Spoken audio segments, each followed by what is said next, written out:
आपके साथ भी कभी ऐसा हुआ है कि जीन्स की पॉकेट में पैसे पड़े थे और वो निकाले बिना ही मम्मी ने जीन्स धो दी, या फिर अपना वॉलेट कहीं रखकर भूल गए और हजारों का नुकसान हो गया? तो अगर उस दिन लगा था कि यार आज तो एक छोटी सी गलती बहुत महंगी पड़ गई, तो ये वीडियो आपके लिए ही है। लेट मी टेल यू, आपकी गलती इनके सामने कुछ भी नहीं है और वीडियो देखने के बाद you'll thank your stars कि आपसे ऐसे भी गलती नहीं हुई। नंबर 1, इमेजिन करो आपकी लॉटरी निकल आए, बट रुको ज्यादा आगे जाने की भी जरूरत नहीं। लॉटरी निकली जरूर है लेकिन आपसे वो संभाली नहीं गई। सैड स्टोरी बट एक्चुअली काफी इंटरेस्टिंग। सो ब्रिटेन के एक IT worker James Havells bitcoin को लेकर बहुत क्यूरियस थे और अपने लैपटॉप पर ही माइनिंग करके बिटकॉइन कमाते थे। उन दिनों बिटकॉइन माइन करना काफी इजी था, इसलिए जेम्स ने एक हफ्ते में ही अपने लैपटॉप पर 7500 बिटकॉइंस माइन कर लिए थे। Yes, 7500 bitcoins. अभी रिसेंटली बिटकॉइन की कीमत पहुंच गई थी 50 लाख रुपए पर, तो 7500 बिटकॉइन बने अबाउट 37,000 करोड़ रुपीस के। बट सिंस माइनिंग की वजह से जेम्स के लैपटॉप का फैन बहुत आवाज करता था, तो एक दिन परेशान होकर उनकी गर्लफ्रेंड ने उन्हें बिटकॉइन माइन करने से मना कर दिया। बेचारे जेम्स ने गर्लफ्रेंड की बात मान भी ली, बट जेम्स निकले थोड़े से केयरलेस। नया कंप्यूटर लेना था तो जेम्स ने अपना पुराना लैपटॉप ही तोड़ दिया। बट वेट, इतना दिमाग तो लगा लिया कि उन्होंने अपनी हार्ड ड्राइव संभाल के रख ली, इस उम्मीद में कि कभी तो बिटकॉइन के प्राइस बढ़ेंगे। जो फोरसाइट यहाँ दिखाई थी, अगर वो सफाई करते वक्त भी दिखाते तो आज बिलियनर होते। खैर, उस हार्ड ड्राइव को फेंक दिया कचरे में, which ultimately ended up in a landfill site. But wait, that's not even the craziest part. James को कई सालों तक ये रियलाइज भी नहीं हुआ कि एक्चुअली उनकी हार्ड ड्राइव कचरे में फेंकी जा चुकी है। कुछ साल बाद जब उनके बिटकॉइन की वैल्यू पहुंची $127 मिलियन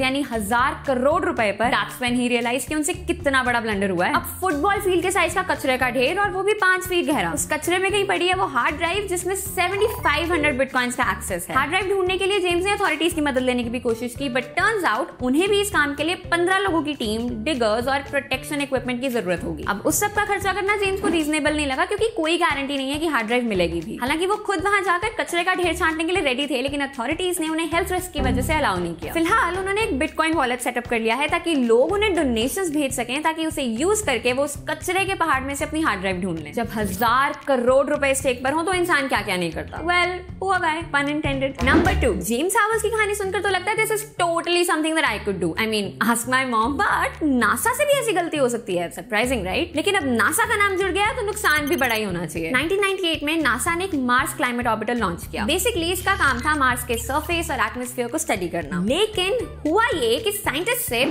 नासा के साइंटिस्ट से, दुनिया के स्मार्टेस्ट साइंटिस्ट से एक छोटी सी गलती हो गई। गलती छोटी थी लेकिन नुकसान हुआ हजारों करोड़ का। व्हाट? ऐसा क्या कर दिया साइंटिस्ट ने? एक्चुअली ऐसे प्रोजेक्ट्स में सभी कैलकुलेशंस के लिए यूज किया जाता है मीट्रिक सिस्टम, लेकिन गलती से उन्होंने यूज कर लिया इंग्लिश मेजरमेंट सिस्टम। यानी एक तरफ ग्राउंड टीम कह रही है 3 फुट, लेकिन दूसरी तरफ फ्लाइट टीम समझ रही है 3 मीटर, जो एक्चुअली होता है 10 फुट। सुनने में बेशक बड़ी बात ना लगे, but it had disasters consequences. What's even crazier is that दोनों ही टीम्स को अपनी गलती आखिर तक रियलाइज नहीं हुई। इस मिसअंडरस्टैंडिंग की वजह से ऑर्बिटर को जहां पहुंचना चाहिए था वो एक्चुअली वहां पहुंचा ही नहीं, और नासा को नुकसान देकर गया $193 मिलियन यानी 1500 करोड़ रुपए। नंबर 3, मैसेज भेजना किसी को था और भेज किसी और को दिया। ऐसी गलतियां तो हम करते रहते हैं, नहीं? अब इमेजिन करो वो पैनिक जब रियलाइज होता है कि मैसेज गलत जगह चला गया। एक सेकंड में इतनी एम्बैरेसमेंट होती है दैट यू विश या तो दुनिया खत्म हो जाए या ये धरती फट जाए और आप उसमें गिर जाए। ऐसी ही एक गलती की एक जापानीज ब्रोकर ने। He listed a new company JCOM at the Tokyo Stock Exchange, but listing price set करने में हो गई एक छोटी सी गलती। जहां एक शेयर बेचना था 6 लाख येन का, वहां 6 लाख शेयर बेच दिए 1 येन में।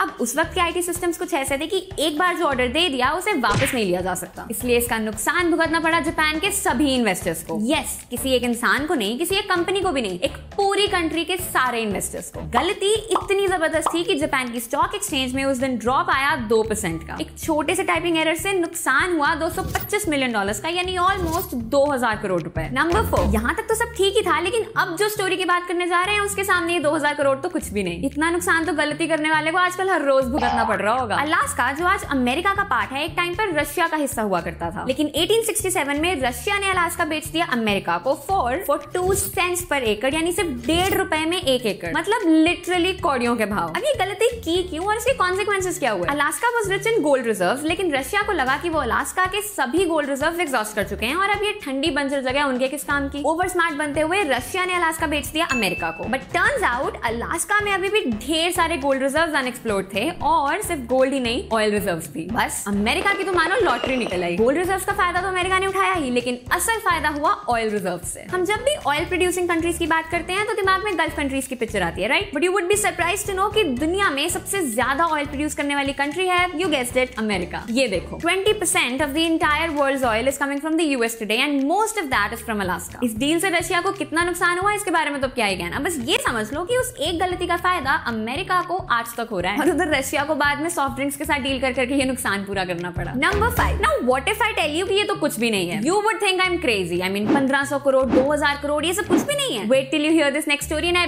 बेट you'd say the same. Steve Jobs and Steve Wozniak Apple के 2 को-फाउंडर्स, राइट? बट इन को-फाउंडर्स में एक तीसरा नाम भी था, रॉन वेन। ज्यादा लोग इसके बारे में नहीं जानते क्योंकि रॉन वेन ने अपना शेयर 1976 में ही बेच दिया था। Now why would anyone do that? Ron when को एप्पल में लाया गया था उनके एक्सपीरियंस और एक्सपर्टीज शेयर करने के लिए क्योंकि वो बाकी दोनों ही को-फाउंडर्स से एज में बड़े थे। रॉन एप्पल में 10% के पार्टनर थे, लेकिन कुछ ही वक्त में उन्हें लगा कि इन दोनों बच्चों के बस की कुछ भी नहीं है और एप्पल एज अ कंपनी का कुछ नहीं होने वाला। ये सोचकर उन्होंने अपना 10% शेयर बेच दिया for just $800, just 60,000 rupees. In less than 4 decades इस 10% की वैल्यू पहुंच गई $35 बिलियन पर, यानी 2.5 लाख करोड़ रुपए से भी ज्यादा। ये हमेशा रॉन्स के साथ ही ऐसा क्यों होता है? Anyway, these were 5 of the most expensive mistakes ever. आपकी फेवरेट कौन सी थी? कमेंट करके जरूर बताना। और अगर आपसे भी कभी कोई ऐसी गलती हुई जो थोड़ी महंगी पड़ गई तो वो भी जरूर बताओ। पार्ट 2 में उसे भी इंक्लूड कर लेंगे। अगर वीडियो इंटरेस्टिंग लगी तो लाइक भी कर दो। I will see you in the next one. Till then, stay curious.